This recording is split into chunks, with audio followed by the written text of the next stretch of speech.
Welcome to Google Weekly. Welcome, my name is Bjorn Berendt, and this is the Google Weekly Podcast, which is part of the AskBG.net network of EdTech services. Never stop learning.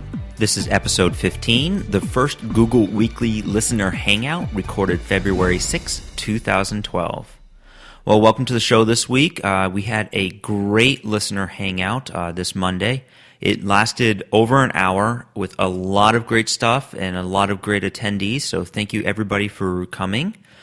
Because of the length of the hangout and because of the great information that we wound up talking about throughout it, I'm going to forego the normal show format and just let you listen to the hangout.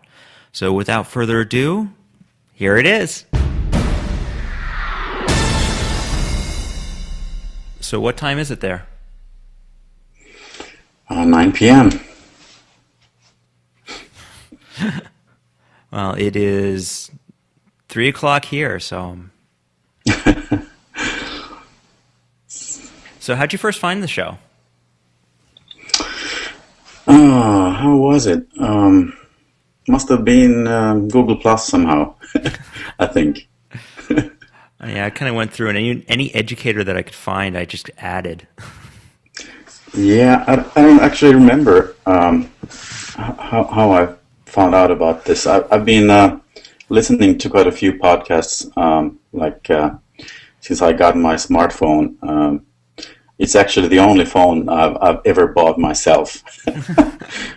My first phone, in a way, and that's what I mostly do, actually, with that thing. I don't make that many phone calls. I just mostly listen to, talk shows.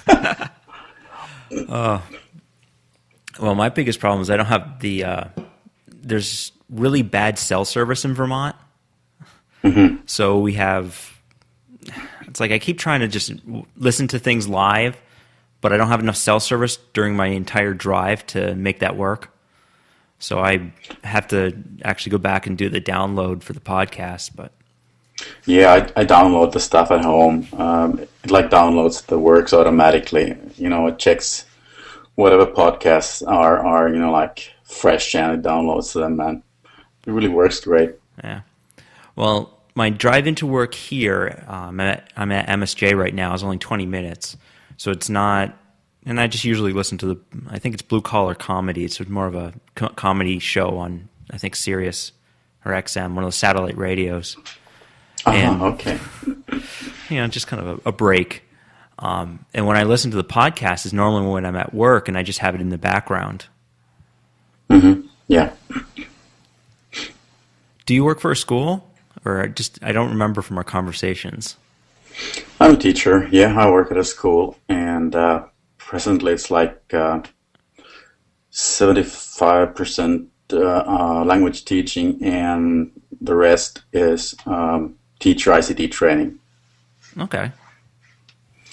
So it's been something like that during the last couple of years. Unfortunately, it hasn't been, a done deal, but it's been, one thing, one semester, another semester. I'm kind of tired of that, but as long as it lasts, it's fine. It's great to have something else, something to charge your batteries with, and the teacher training part is pretty much that, in a way. Well, I've gotten hooked on the teacher training part, so I do this job, which I'm primarily the tech guy. I'm supposed to fix all the computers, but I've been doing a lot with I've been doing a lot with the curriculum. We're actually looking at going to a full digital curriculum, and there's one company out there called vSchools, and I was looking at it, and they offer. I just attended a webinar because we've been looking at for a learning management system. But what vSchools offers is a full K-12 curriculum. 180-day curriculum that's all digital, plus the learning management system. And if you sign up for 4 years, they'll actually buy the laptops for the school too. So it's literally they're going for that school in a box type of a thing. Interesting. And they partnered up with Discovery Education and everything else. So that's kind of what my principal and I have been talking about lately. I actually was at a meeting with our superintendent who wanted to do video conferencing between classes and set up like a full video and everything else. And I've been trying to recommend against that, just the technical nightmare that goes with that. Yeah. So I was just trying to do it with the, hey, we have somebody else on. Yep. So I was just trying to push more the learning management side of things. Mm-hmm. Yeah. Hey, Arthur. Can you hear me? What are you guys all up to today? Yes. Can you hear me? Yes, I can hear you. Just to let you know, I actually hit record. I don't know what part I'm going to throw onto the show, but so Arthur. Is this like what kind of? Go ahead. Like this is actually a live show. Well, it's not live show. I should probably comb my hair then. No, it's not live show and no video. But I do have a podcast called Google Weekly, and it's pretty easy for me combing my hair. You know. Yeah, so doesn't take much time. And I'm kind of it's thinning out. I'm looking at my father. I'm not going to quite get the shine, but no, it's never need to check my hair. Oh no, Arthur! It's a podcast that I host, and I figured I'd just set up a listener hangout and go from there. So I don't. Do you listen to the show at all, or did you just see the hangout and joined? No, I was just struggling with my Google Apps website this morning, and it said Google, so I thought, wow, maybe someone in here can solve my problems for me. You never know, like, there's a lot of smart guys I meet on Hangouts. So well, hey. That's why I clicked. I'm a Google certified trainer, and I have a weekly podcast called Google Weekly Podcast, so if you have any questions, go right ahead. Yes, I do. I have this a couple of websites hosted on Google Apps. Okay. And I was trying to add the Google badge to the other websites, but I'm not really affiliated with the other Google websites. Like, I'm just their admin guy. Okay. And what I'm trying to do is put a Google badge on the page that links to one of their pages on Google+. But for now, I just wanted to link to my Google+ business page because I haven't set up the CEO as a user of Google+ yet. Yep. Does this make any sense to you? Yeah. Actually, I think. But when I log into my Google Apps account, I don't get any options to insert a Google badge. And I'm just wondering, is there I guess Google hasn't made a Google badge as part of their Google Apps sites? I think what I did is I just copied the image. So I copied the Google badge image. And actually, I don't even think I have this on my website, but and inserted the image, and then just linked that image directly to my profile. So it was the two-step process. So if you just do a Google image search for Google badge, you'll get that, I think, green, brown plus. Where is it? I'm doing it right now, so.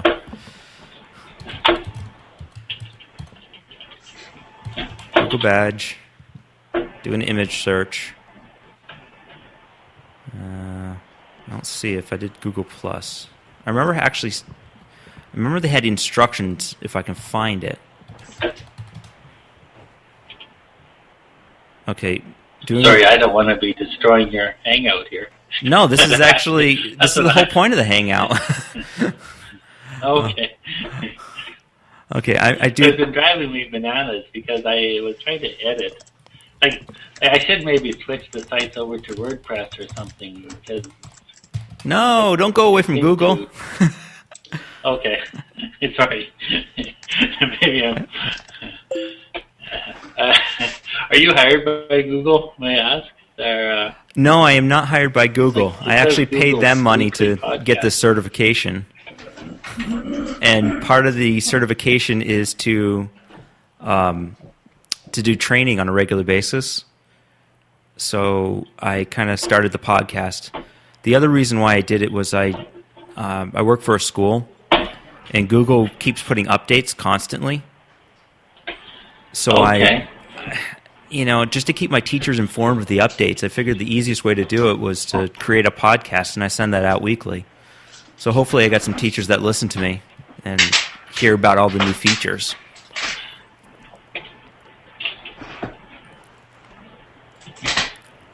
I am having trouble finding the link. Let me check the actual Google blog. I know what you're looking for. I just got to find where they actually posted it. Google Apps blog. So, Arthur, where are you from? I'm from Alberta, Canada. Oh. I'm just living out here on my farm, about 10 miles from high-speed internet. So I'm running this through a 3G connection over my cellular phone. You know what? Wow. This is like great connection. It's amazing that the connection is so good. I'm surprised I'm even getting video. So, Incredible. is that the I don't know if Samsung? you guys can see this, but no, well, Yeah. it's the Google Nexus phone. Okay. But it has the ability to share your internet, and then I just have it on a DDWRT router, so the other computers can connect to it. But I can upload at 100 kilobytes per second on a 3G connection.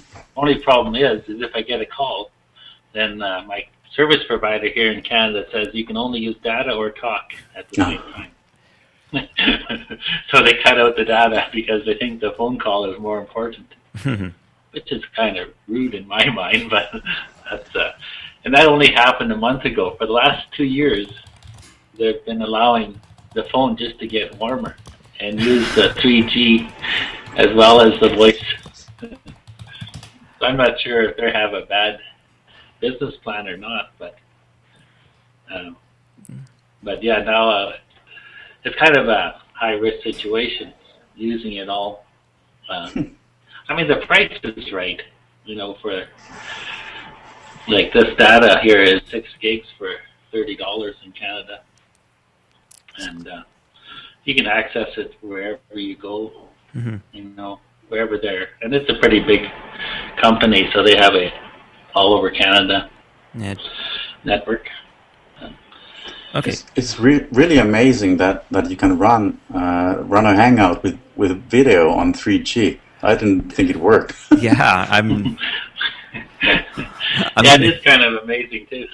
Well, we actually are only using 50 kilobytes a second according to download. And Well, it's a Swedish technology, actually. From the very beginning, Google bought this Swedish company called Maratech, and I think what they did with that was that they took the best of the video conferencing technology from Maratech and used it to like enhancing Google Talk and now this Hangouts thing. Yeah, because I don't know if you know about Rogers Network, but the way they do it is I'm actually coming out of Vancouver, which is over 2,000 miles away from where I'm located. Like if I do a reverse IP lookup on myself, so which is kind of strange when you think, how far I go from cellular to cellular until I come out in Vancouver, and then I have about a 200 millisecond delay just to get to Vancouver, and then probably another 50 milliseconds to go wherever I'm going on the internet that's on fiber. But but I mean, it seems like I'm talking in real time, so it's less than a quarter second. Yeah. Amazing. Well, Arthur, I just found the developer Google Plus badge website. I don't know if you've seen it before. And I posted the link on the group chat. So if you want to Oh, yes. click that Yeah, I and clicked on it here. see if that's what you're looking for. And you should. Oh, yes, that's what I'm looking for. You should be able to. You might have to go into either the HTML. In Google Sites, you can switch to HTML mode and paste the actual script in there. But yeah, that should hopefully be what you're looking for. And also, if you're in your Google Plus account, the easiest way to get to the link is you hit the plus and you're seeing your stream, and those are all the people that's in your circles. If you click your name, it'll actually bring you straight to your profile, and it's that link right up there. It'll be Google Plus, and it'll end in /posts. That's the link you want to link to. Sorry, I missed that part about you click your name.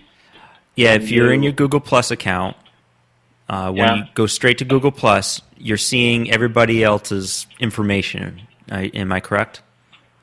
Okay, yeah. If you click your name, it'll show you all your own posts. So that's your profile. Yeah. And it's that link in the address bar that you want to link from your website to get to your profile. So yes. That's the link that if somebody clicks on, they'll have the option of adding you to their circle. That's what I need in life. Right. So are you doing this to most of your sites or just some of them? I'm doing it with pretty much all my sites. I have a text link only, which is kind of awkward, but just the text link to my Google Plus profile, my Twitter profile, my Facebook profile, although Google Plus is the one I've been using the most right now. Because you know what I like about this badge is it even has my circles as part of the badge. Mm-hmm. And so if I'm logged into Google, then I can actually add that person right to a business category that I've created, that website. Yep. Yeah, it's a nice badge. Yeah, I'll post that on the show notes for people who are listening when I actually post this on the show.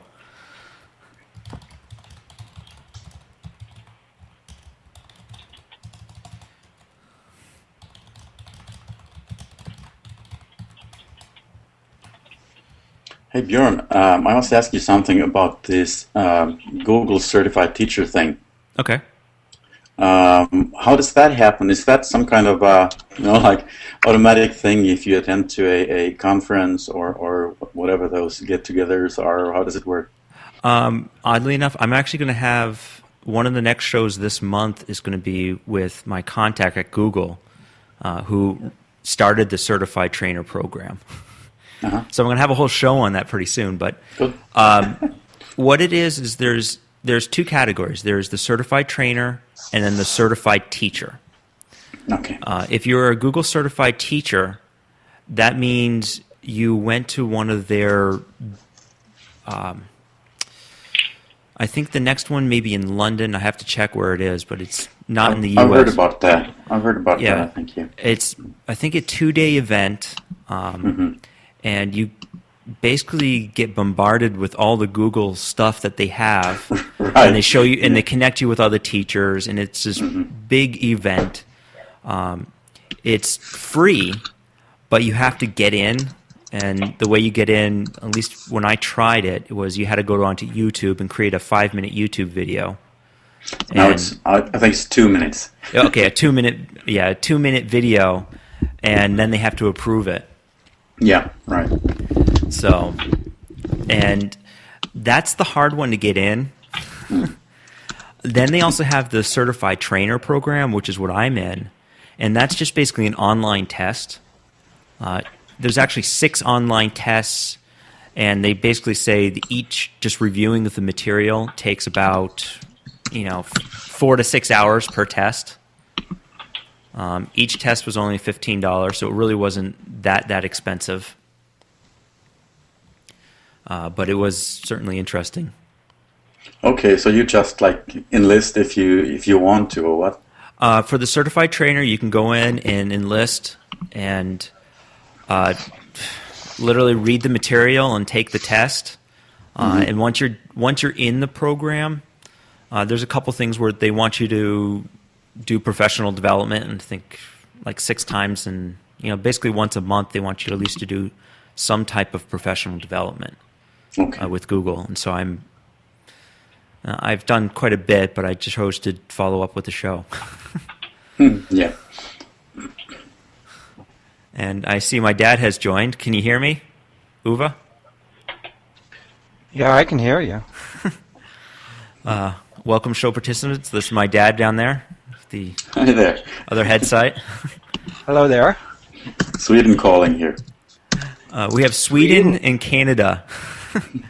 This originally, Wonderful.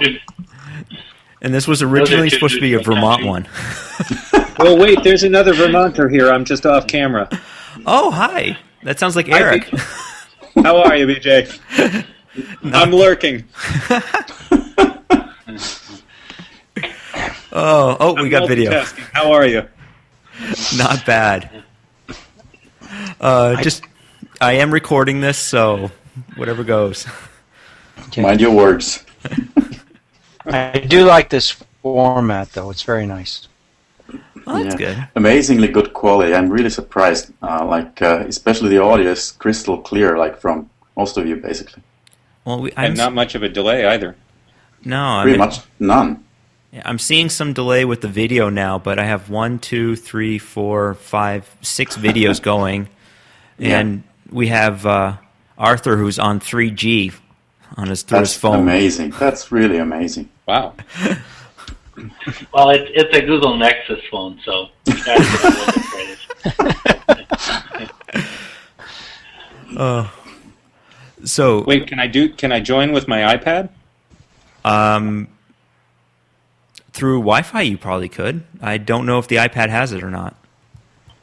It would need a Google Plus, or you could do Google Plus through a browser on the iPad. Yeah, I know I can do it with. I know I can do it somehow with mine, but I have the new Samsung Nexus, which is running the Android 4. So I don't know. Hey, you're welcome to try it. As he goes for it. That's why I came, is to just play. Of course. That's the only reason. Well, I just started it because I wanted to see who. I originally was supposed to be a Vermont one, and Eric, I think you're the only Vermonter that kind of replied. But I got Nyla from Sweden, and I don't know. There was one other person from New York that asked me to remind them. Well, I just came in from the outside, and it's absolutely gorgeous outside. It's like early spring, 50 degrees, sun is shining. Unlike the Europeans who are buried in snow. It's been a beautiful day here as well. It's been really, really great day. Clear skies and a bit of sunshine even. But it's been kind of cold, Well, oddly enough, it's the middle of February, and Vermont's normally covered in snow right now, and we got nothing. Okay. No snow. We've got that 40-degree sunshine you're talking about. It's not supposed to happen this time of year. For sure. We have tons of snow, and the temperatures are down really, really low. I'm really lousy at these Fahrenheit conversions. Canada is fine with Celsius, right? But we are down I think we're down to minus 30 degrees Celsius here. Wow.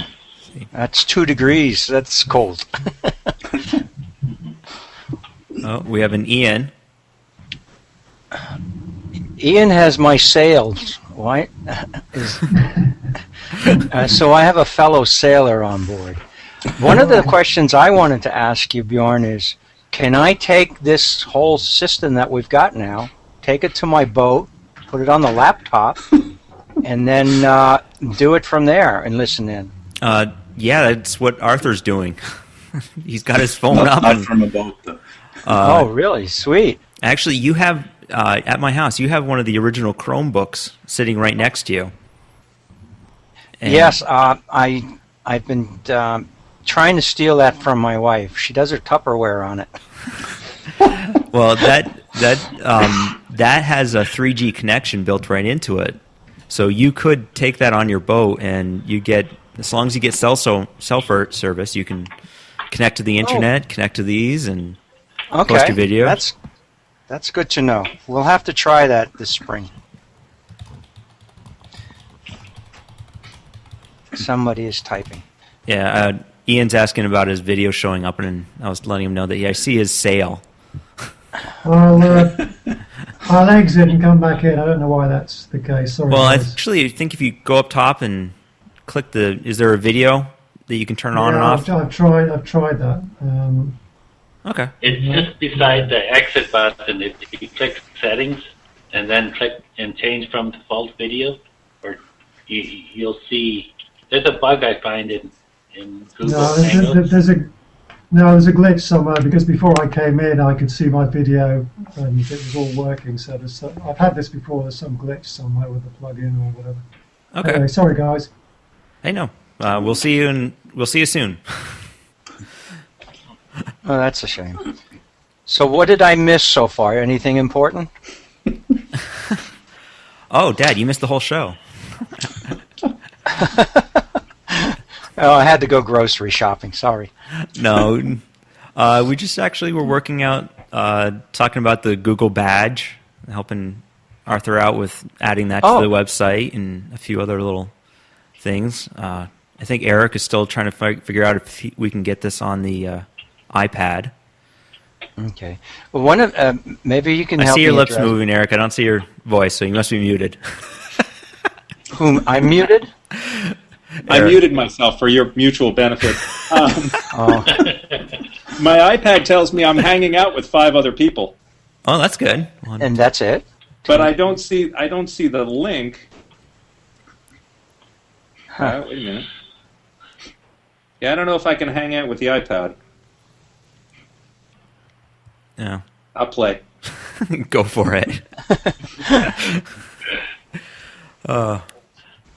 No, one of the questions I had earlier, and I'll address it, I posed it to you on a one-on-one. I wanted to consolidate all of my blogs and information that I have scattered all over the place. Is there a source where I can just use Google to throw it out there in the cloud and consolidate it? Actually, yeah, through RSS and FeedBurner. And I'm not too sure if I can really explain it too quickly on the Google Hangout right off the bat. But FeedBurner will allow you, anytime you do a post, let's say anywhere, when your blog, so you have several different blogs. Well, yeah, we have like the sailing blog, I have the repair ship blog, the old shipyard.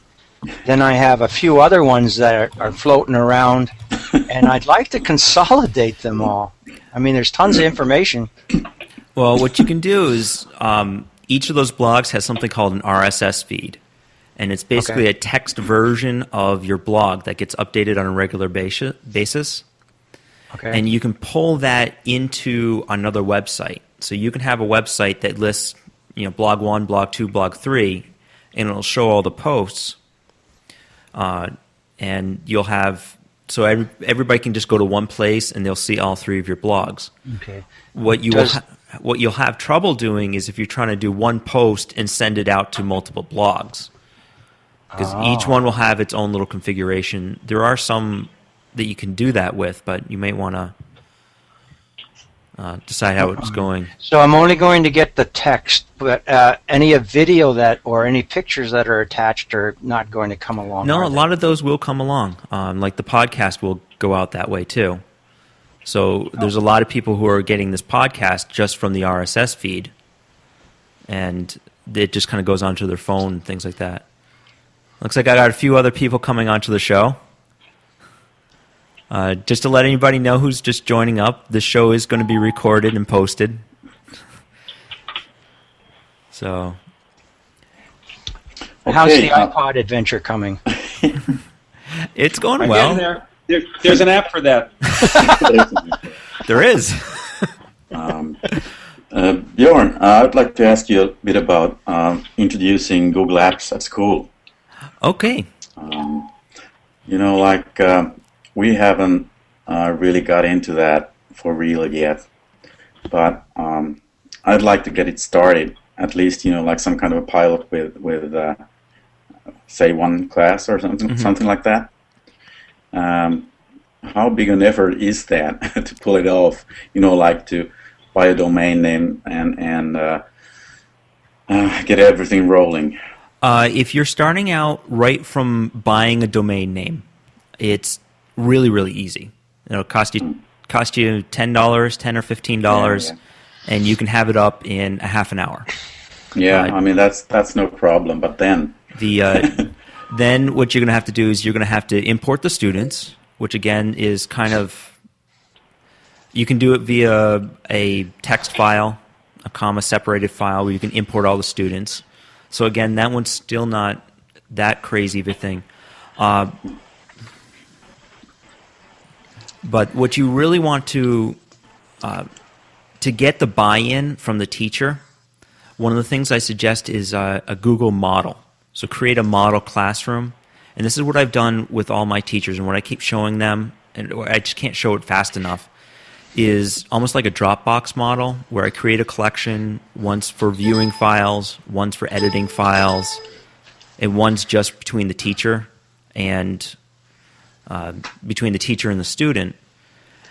And that kind of helps the teacher really just get started. They can see how it works together, what they need to do, and that's where I've gotten the most buy-in, is when I started them out with that. If I start them out by just giving them the Google Apps suite, it's actually gotten to the point where it's almost overwhelming with the sharing and everything else. Yeah, sure. I think we can pull that off, but I was mostly like thinking of these different steps involved when you want to get the apps rolling for real. So is there what's the first step after I got my domain?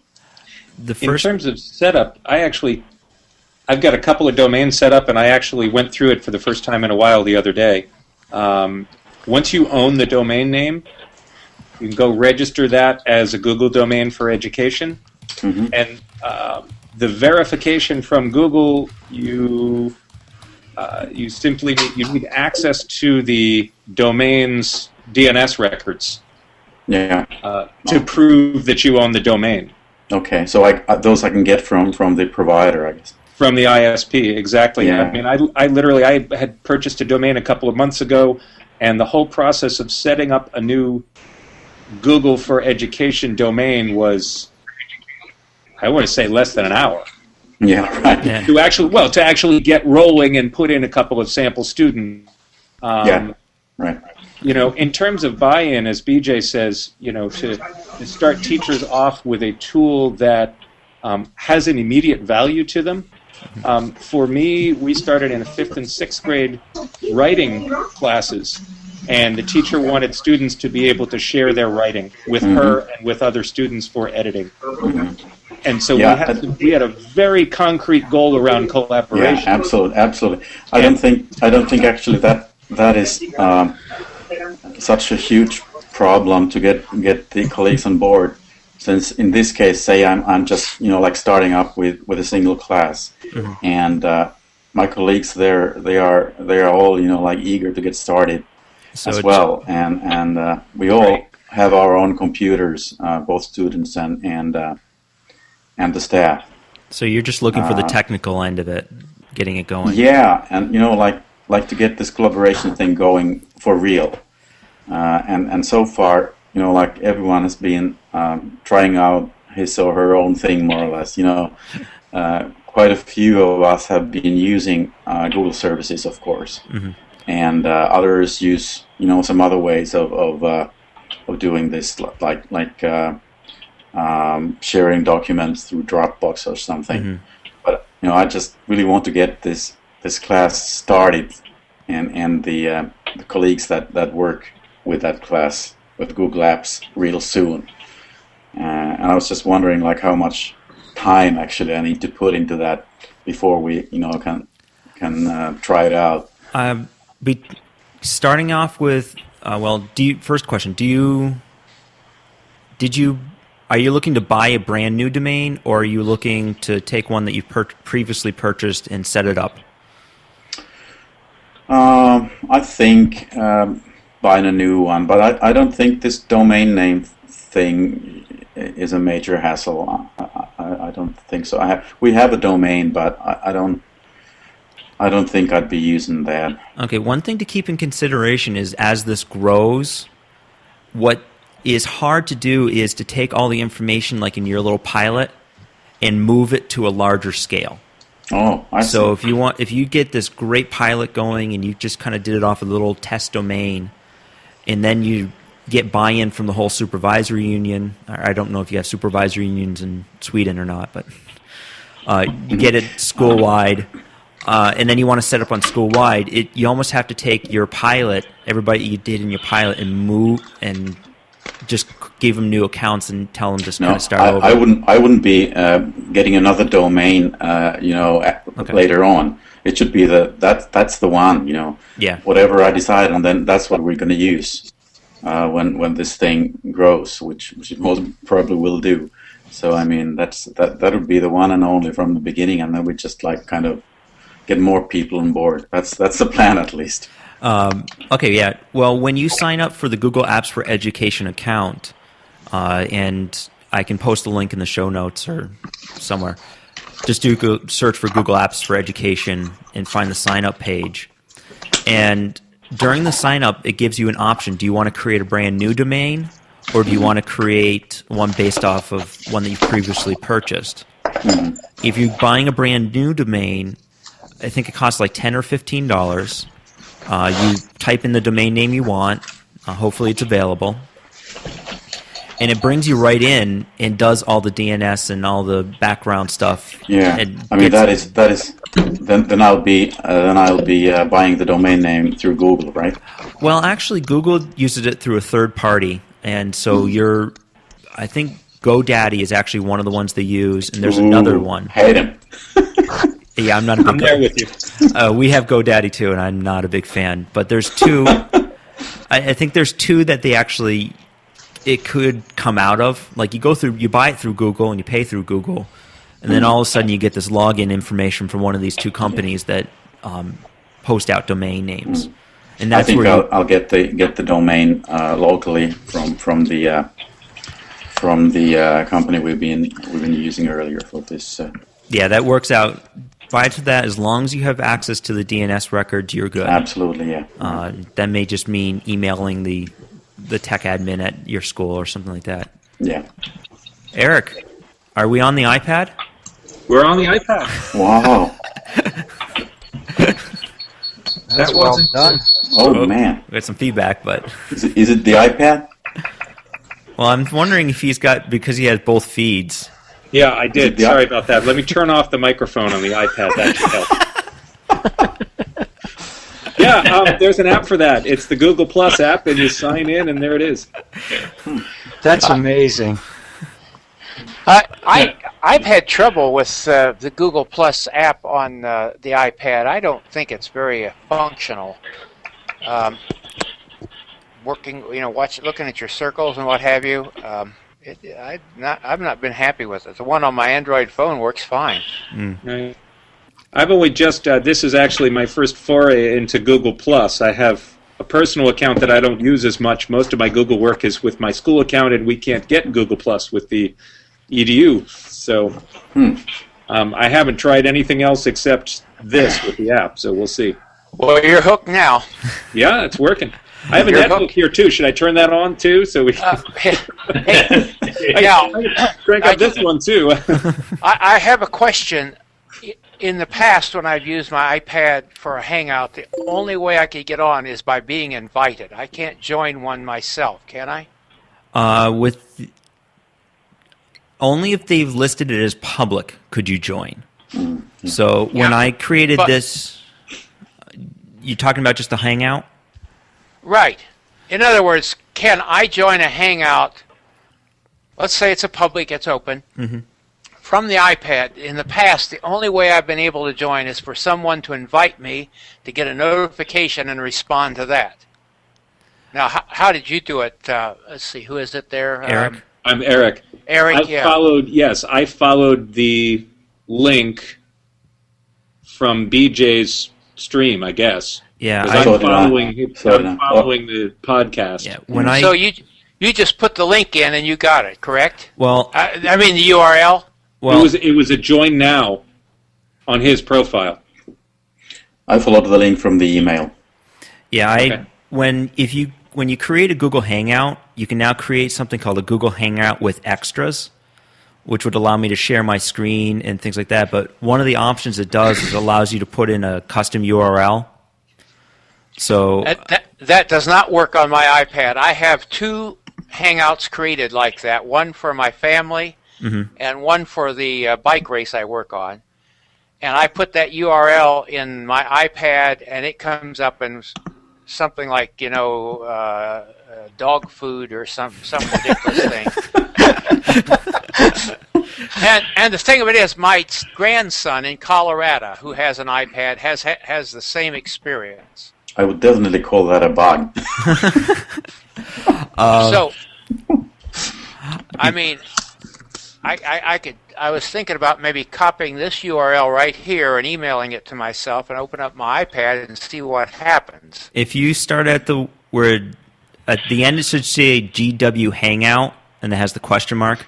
If you delete everything, included the question mark, and everything after that, and everything. Now wait. Yeah. So if you look up there, highlight everything before the question mark. Okay. And if you can copy and paste that into any browser or on your iPad, it should open up the Hangout. I don't have an iPad. Well, let me email that to myself and open up my iPad and see what happens here. Go ahead with whatever you're doing. That's exactly what I'm trying. Is I found the link and I'm going to email it to myself and. We'll soon have a whole bunch of twins on here, huh? Just make sure you at least mute one of the 2 feeds, please. That was my mistake. Sorry. Now, each one of these duplicates is counted as a registered user, right, Bjorn? Yes. Yeah, it's going to be... That I know. Yeah. That's interesting. See, Eric, we got like 2 different, panoramic... Right, well, I got a big desk. Well, it's funny. I actually have my netbook up. If you see the A for my Ask BJ one, I actually have a netbook that has it up so I can see what it looks like on a different computer. I was wondering about that. So you're on twice also. Let's see if I can do that video within a video within a video thing. Oh my goodness.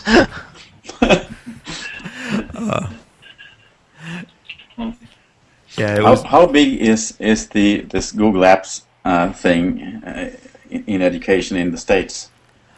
I think I would almost safely say that at least every school in Vermont has some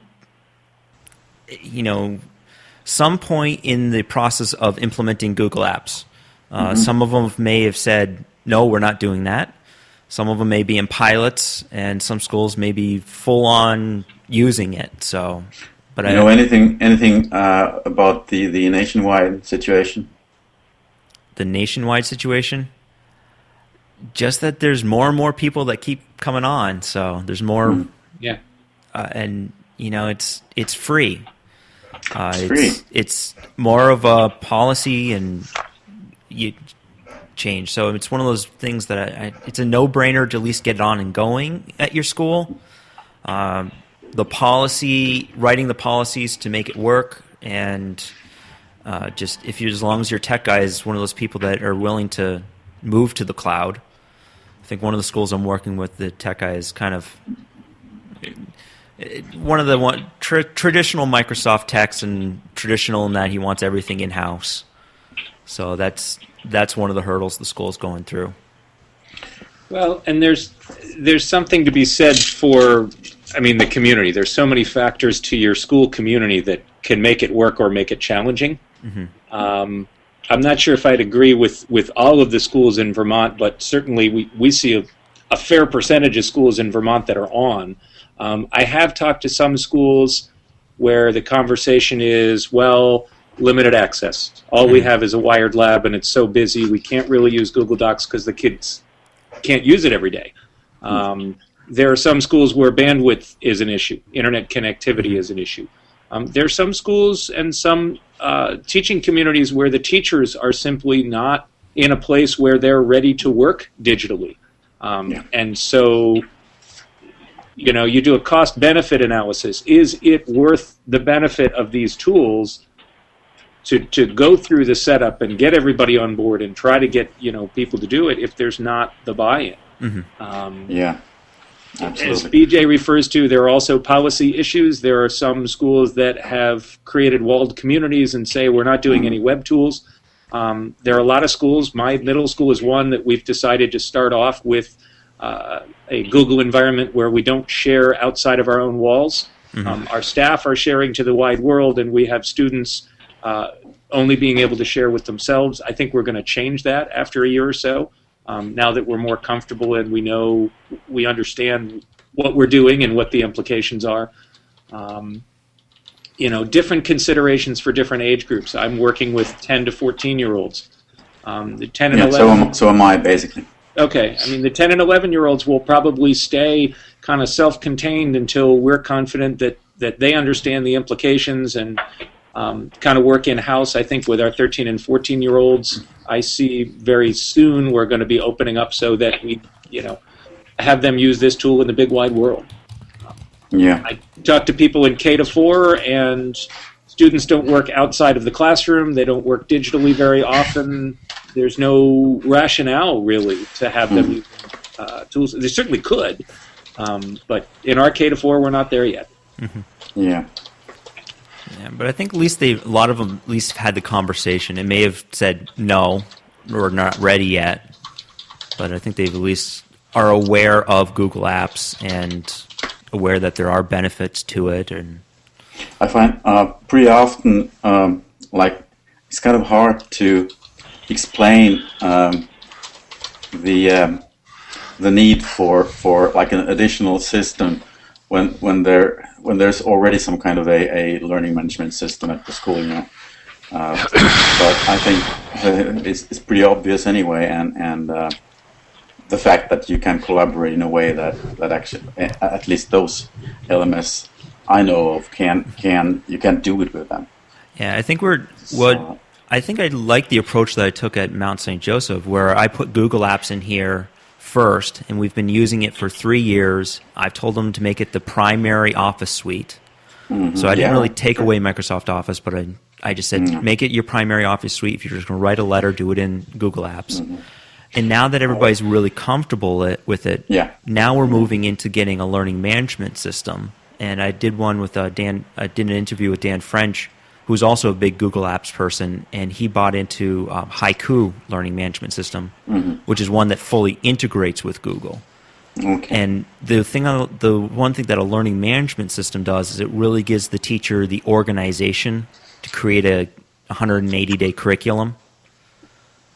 Whereas Google Apps, you can kind of do it with Google Sites, and there's certainly a lot of the assignments and the writing and the projects you can do in Google Apps, but literally posting the assignments, using a discussion board, and just creating that year-long organization, I think the learning management system may still have a little hint, still maybe better. So I'm almost a mixed. There's got to be, I think, something else that takes care of the attendance and whatever administration there is to be run. So I guess there's no way of getting away from that. What about Microsoft offerings? We don't talk about them in this show. Or something? Microsoft has their Live at EDU. And I think Live EDU is like going away, right? It's like being transformed to, what is it called, 365 of whatever. I don't know.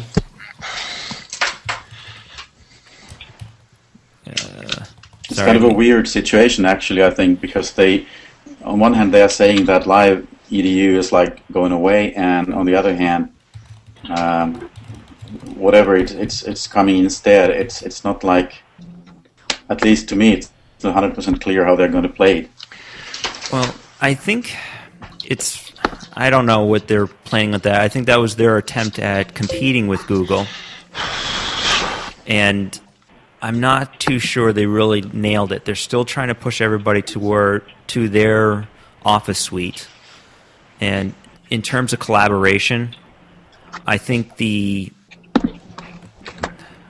I think Google's got the collaboration so much better than Microsoft has. And even if you do something called Microsoft Cloud Connect, so if you have Microsoft Office, you can set up Cloud Connect, and you have the same features. You can have the working at the same time in a Microsoft Office document. So I even think Google does the Microsoft sharing better than Microsoft does.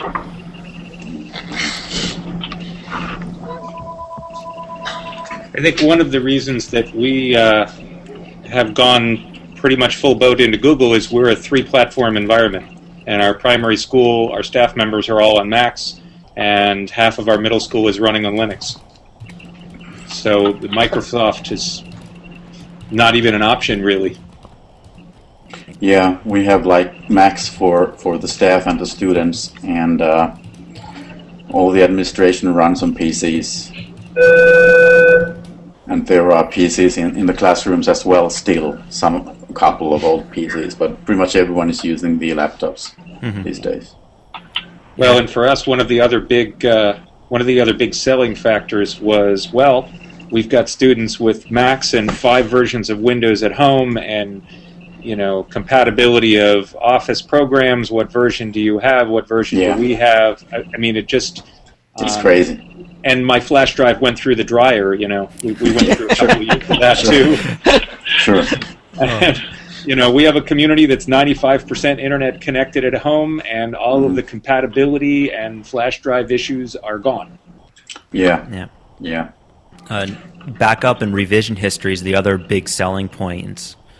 Yeah, I have a document. I have our daily announcements that we do at Mount St. Joseph. Did I hear a comment earlier that someone... Hello? Hello? Okay. I have my daily announcements. That is a document that's over 3 years old. Just asking a question. Maybe. Okay, I keep losing you. Bit of a lag there, huh? Yeah. Ian. So, Ian, if you can hear me, try and... Yeah, sorry. Did I hear a reference? Okay, I'm going to have to get out of here, I think, and it didn't seem to release me right away, but let me try this again. I think if you close, just X out of it. There you go. Easy way out. Ian, if you're there, put your question into the chat, and hopefully I'll be able to answer it that way. I think that was Ian that was trying to ask. Yeah. Okay. Looks like I'm here. Okay.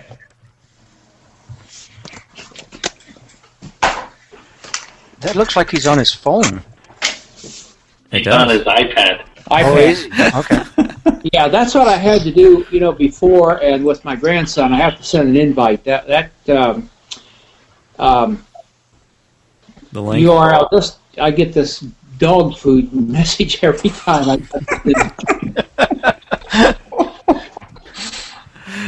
I want to put in there. That's what it says. It goes on blah blah blah blah blah. They could capture your information and all that.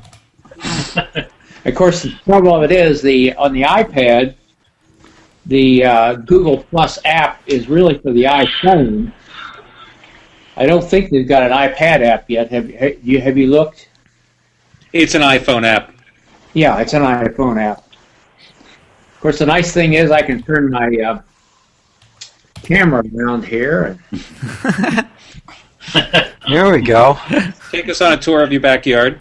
Well, let's see. I was going to show you my dog, but he's going. This could open up some interesting situations in a school environment,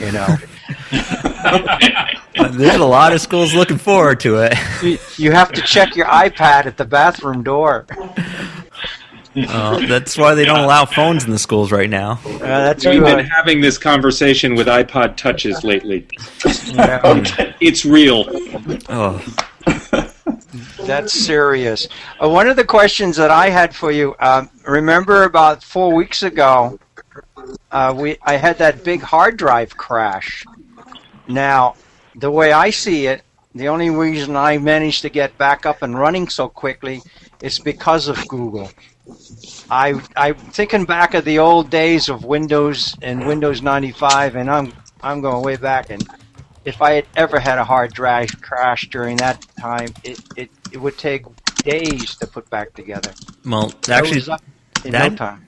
that ties right into. See you later, Eric. That Take care, ties guys. Thank you. right into Ian Cooper's question about Chromebooks, because that's why Google created Chromebooks, is they wanted a device that did not rely on any of the local hardware. So I can take any Chromebook and give it to a student, as long as they're using Google Apps. All their work is on that. If for any reason it's broken, stepped on, shipped, or thrown in the river, they can. I just give them a new Chromebook and they are back up and running. Because and for me personally, I'm on who knows however many computers I'm on. I have my work computer, I have my home computer, Chromebook, phone, and I work seamlessly anywhere. Just give me a computer that's on the internet and I'm back up and running. I'm working, I'm rewriting our new tech plan right now, and it's in Google Docs, so I've worked downstairs, I've worked upstairs, shared it with my teacher. And that's one of the reasons why Chromebooks came out, because they really wanted that platform, especially for you, Dad, who are on your boat and known for throwing things over the side. At least you won't lose all your stuff and all your pictures.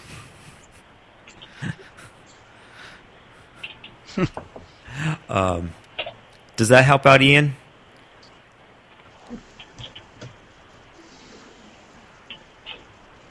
Okay, you're talking about the processor power of the Chromebooks. I will admit that I think they're a little bit underpowered for right now. They've been beta and then generation 1. So I think I hear that the new Samsung that they're making are going to be much more powerful. But they do start up in like 8 seconds. So it's very, very quick, at least a very positive experience first, as long as you understand it is the very first generation of them. See you, Nilo. Great coming on. I will see you on the show. Yeah, I like that idea. Now, I use Dropbox because I travel a fair amount, and with the race website I do, that allows me to access my files anywhere, work on them. Before I was, putting them off on a flash drive or something like that to carry around. Who knew which one was the last iteration, But I just keep everything in Dropbox now, so I can move around. But I think this kind of thing is very important, because for those of us who travel and need multiple computers, I think that's well, yeah, and then Google gives you one extra layer in the fact that you can create your documents and presentations right online too, where Dropbox is more of a storage area. But I keep my my Ghost that's on it's on a hard drive on my hard drive. I just keep in Dropbox. So if I want to make a change to the website and I'm in Colorado, now one thing about using the iPad here, I really need to go pee, and I could just take this. Well, this is going to be posted on a podcast, so at least there won't be any visuals. All right. Well, maybe I'll just. You can leave it up and come back if you wanted to. Okay, I'm gonna get off here. I see there's enough room in the podcast. I can zip back in on the laptop and then take care of it. I don't know. That was so crude. I'm sorry, but it just seemed like an appropriate remark. The point is, it works, and that's amazing. Yeah. Hey, BJ, can I ask you a question about badge making? Go right ahead. Okay, yeah, I'll just share my screen with you, and yeah, I'll see where I've gotten to in now. Except when I hit share screen, it doesn't instantly allow me to click. There. Okay.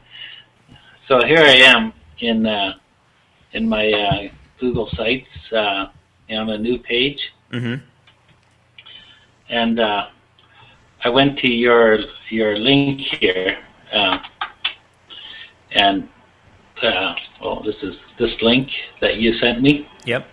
And part of it, it has this automatic configuration tool. So I went there, and I pasted that number you like. This is my Google Plus number now. Can you see that in this link? I think I lost. I think I lost it. That No. 3G connection finally died. That 3G connection. I think we found its limit. That's not good. Well, at the very least, if you want, we can set up a Google Hangout, or I have a WebEx account too that we can. Okay. That we might be able to try it. No, I know. It's not that important. I just thought you could see my screen. Well, I saw it for a few seconds. We did for a short bit. Yes. Oh, now you can't see it anymore? And Maybe it disappeared.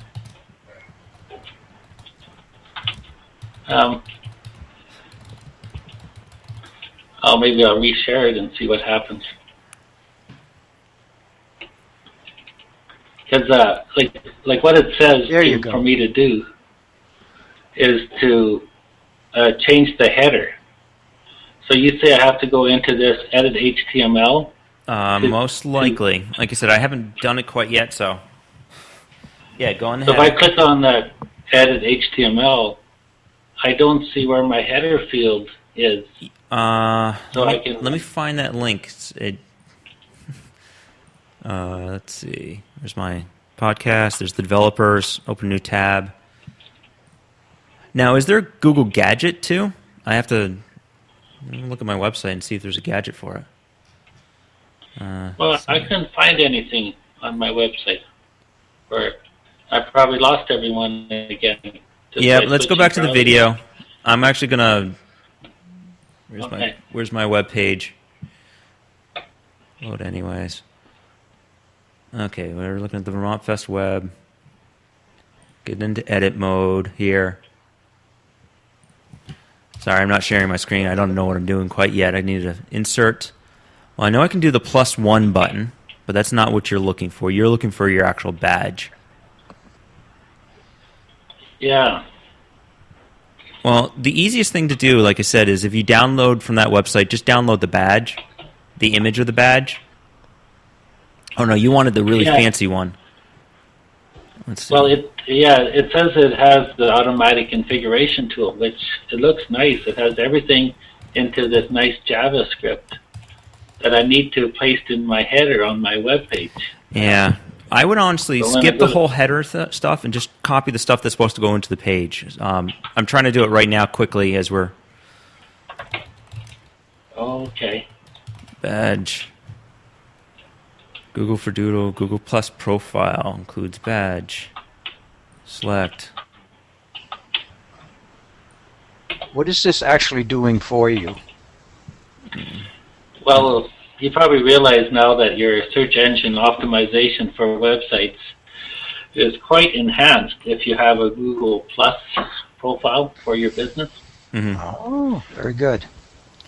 Okay, so let me... Yeah, without this badge on your website, you end up probably lacking 5 to 10% of organic search hits.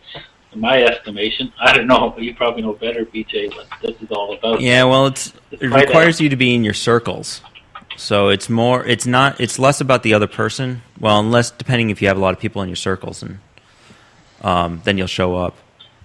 Okay, so I'm gonna try this. Let me try and. Is that why you're constantly bugging me about using my business site rather than my personal? Well, for business stuff. Yeah, but I meant when I'm looking for my hits too. Yeah.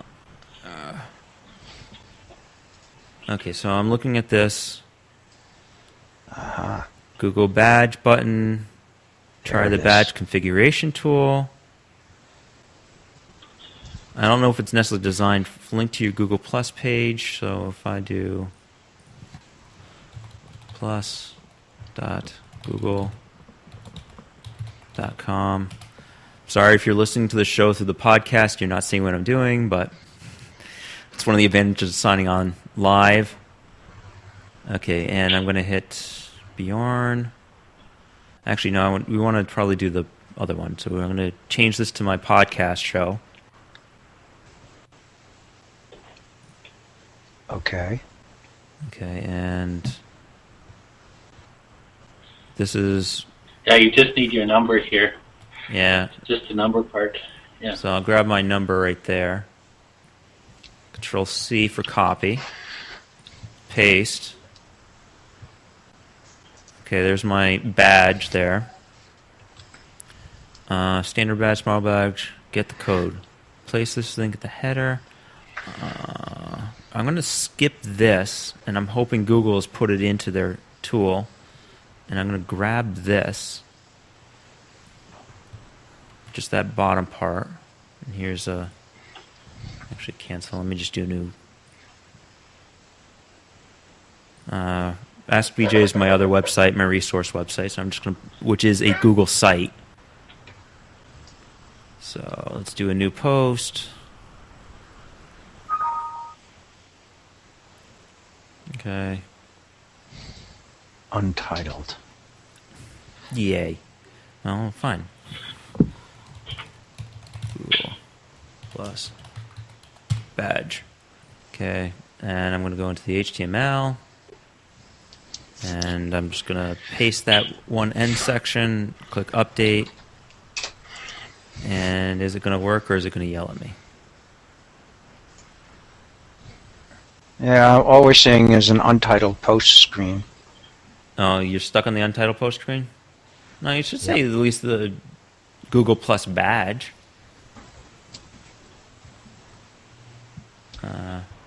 Let's see.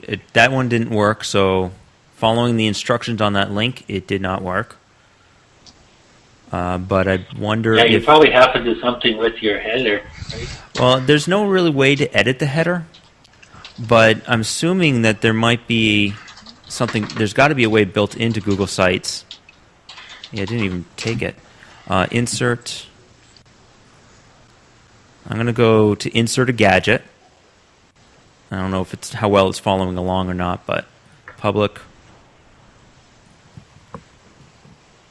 Google badge. There's no results. Well, there is results. Change it from featured to all the results. See if that does anything. Oh, okay. Profile URL. Which we'll see. I found a page here that tells how to do that. Oh, it worked. Huh. I have a follow me with a little thing there. So you got it to work? Yeah, with that with that badge creation idea that you had there.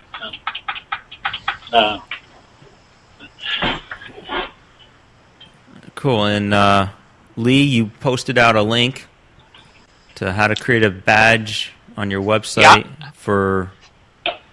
Is it specifically for Google Sites? Yeah. Because there's the badge creation tool. And I know you can do it in Blogger, but does it have the Google Sites? I don't know. I just put it up there in a hurry. Yeah, we actually found a similar one, and the problem is Google Sites doesn't allow JavaScript, and that's what the that top part, put this in the header, goes. Ah. So it pulls out all that JavaScript stuff. But sometimes you can embed it differently. Google's sites, while it's really easy to create web pages with, sometimes some of this more advanced stuff can be lost. I found a gadget. A lot of times what you want to do is insert a gadget. So if you go to Insert and More Gadgets, you'll find a ton of tools that you can insert and make things work. I'm going to go in and try and paste that whole code there. The update. Yeah, it doesn't like the things. But the Google Gadget profile one does seem to work, whether you can change the background and include a border and things like that. So I got it to work a little bit. Okay, any other questions? Not really. Okay, well, I'm actually going to probably wrap this one up. I mean, I've had this thing recorded. We're at 1 hour and 10 minutes. You should be able to edit that down to 5 minutes, huh?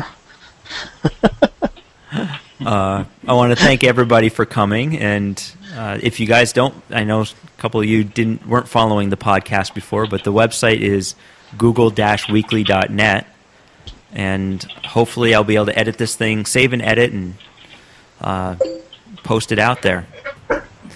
So, great, Arthur. I gotta check out Arthur's page. He's posted it up there, so good. New tab. Well, anyway, I liked your podcast. It's very, very educational. I learned a lot from it. Some of the stuff is a little over my head because I'm not a teacher, but I like your basics section very much. That way I don't constantly have to ask you personally. Mm-hmm. Well, I hope, because... Well, there you go. There's Arthur. Oops, sorry, Arthur. no, that's fine. You can look at that. That's all public stuff anyways. I'm going to put you on your Ubuntu guy. Ooh. Yeah, I'm running off a Ubuntu machine. Maybe that's why my 3G connection is so good. Yeah, You like my dog post about Windows? I got a few comments about that one. How to keep Windows clean.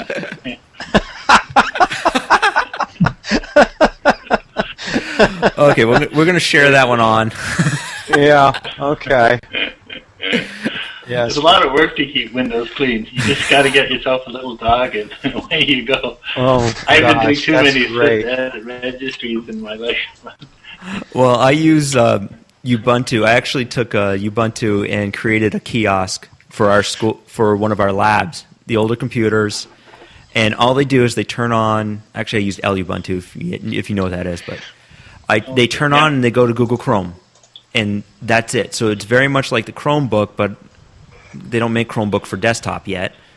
So I did it with a kiosk, and it works out great. That never had to touch that lab. It turns on. People are using it. People are happy with it now. Last year when they had to log in, they were really unhappy, just because it was, well, you know, you wait 20 minutes to turn on the computer and log it in. It doesn't really work that well for a classroom atmosphere. But now it instantly goes on and goes straight to Google, and people can get their work done. I know I set up the Beaver Lodge High School out here in Canada on Linux, and it was actually less time to install Microsoft Office on top of Linux than it was on top of Windows. I thought that was kind of funny. But that was a few years ago. And with Google Apps, it's even one less step. Yeah. Okay. Thanks, BJ. I appreciate that. Yeah. Hey, no problem. Well, thank you, everybody, for coming up. And I'm going to quickly make sure I have all these links saved. Alrighty. So I can post them different places. That we went through it. Yeah, we found a lot here. And, I mean, I love this. I learn just as much as... That's why I do the show. I learn more hosting something than I do hosting and presenting something than I do actually doing the presentation. Okay. Well, thank you very much. Thank you. Yeah, and it was a pleasure meeting everybody too. Yeah, thanks again. Definitely. Thank you. I'm signing off now. Okay, bye. All right, take care, Bjorn. Bye. Bye.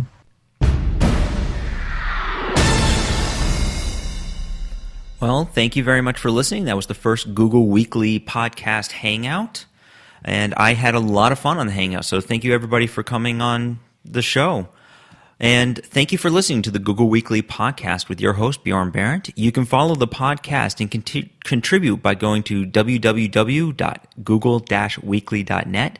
You can follow me on Twitter, Facebook, and Google+, which is where I spend most of my time. I encourage you to get the conversation going around the show by posting your comments, either right on the website or by using the hashtag #GWPodcast within your social network. Again, thank you for listening and never stop learning. This is Torrance, and thank you for listening.